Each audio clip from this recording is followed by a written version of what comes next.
Assalamualaikum warahmatullahi wabarakatuh. Alhamdulillah,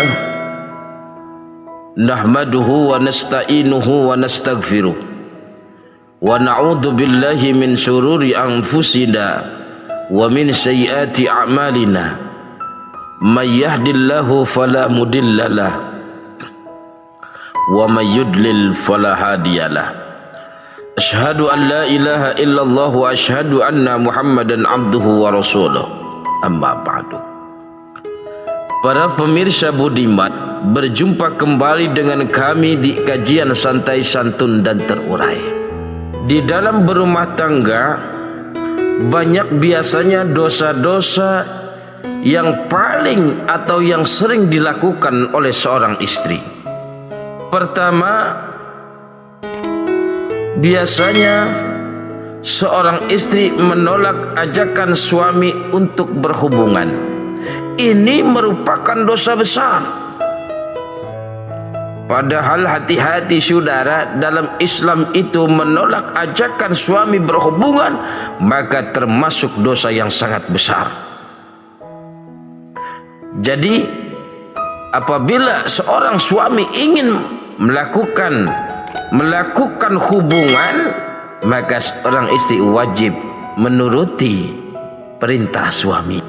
Yang kedua, dosa yang paling sering dilakukan seorang istri adalah menyepelekan kebaikan suami.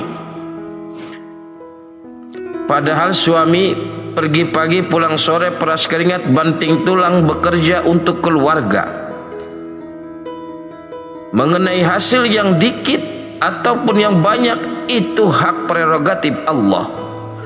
Intinya seorang manusia harus berikhtiar.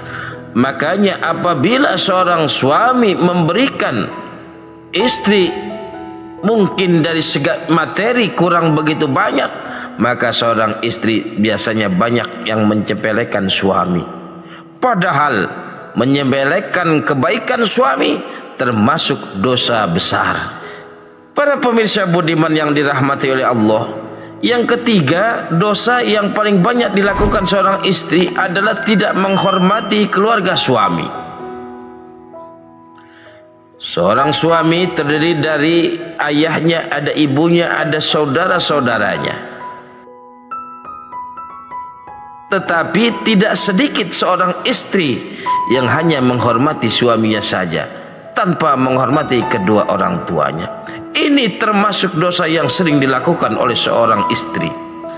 Maka dari itu kami mengajak, mari sama-sama kita hormati suami kita, bahkan keluarga dari seorang suami.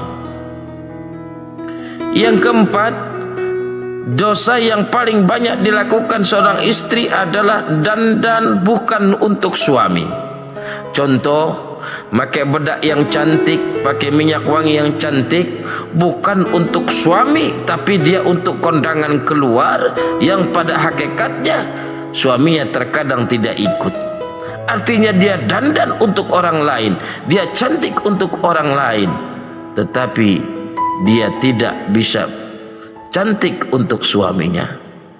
Ketika rapi, mangga silakan. Ketika cantik silakan, tetapi ketika dengan suaminya pun harus cantik pula. Para pemirsa budiman yang dirahmati Allah, yang kelima, dosa yang paling banyak dilakukan adalah melawan seorang istri, membantah kepada suaminya.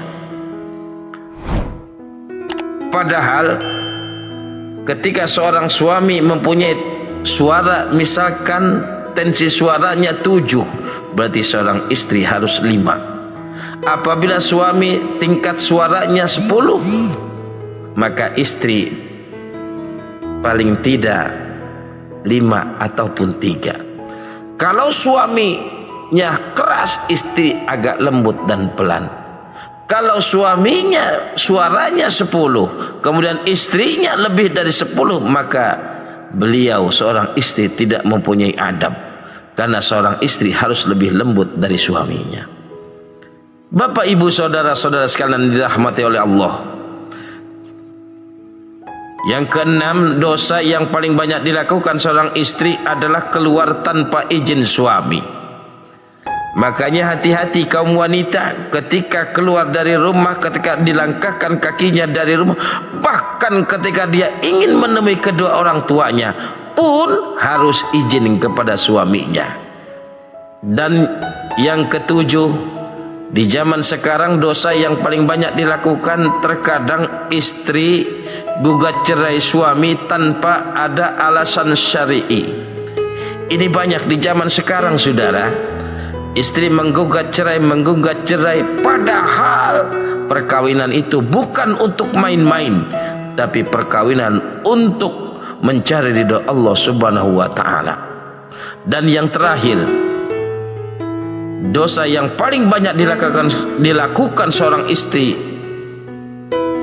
adalah sering mengungkit-ungkit kebaikan dirinya yang telah diberikan kepada suaminya.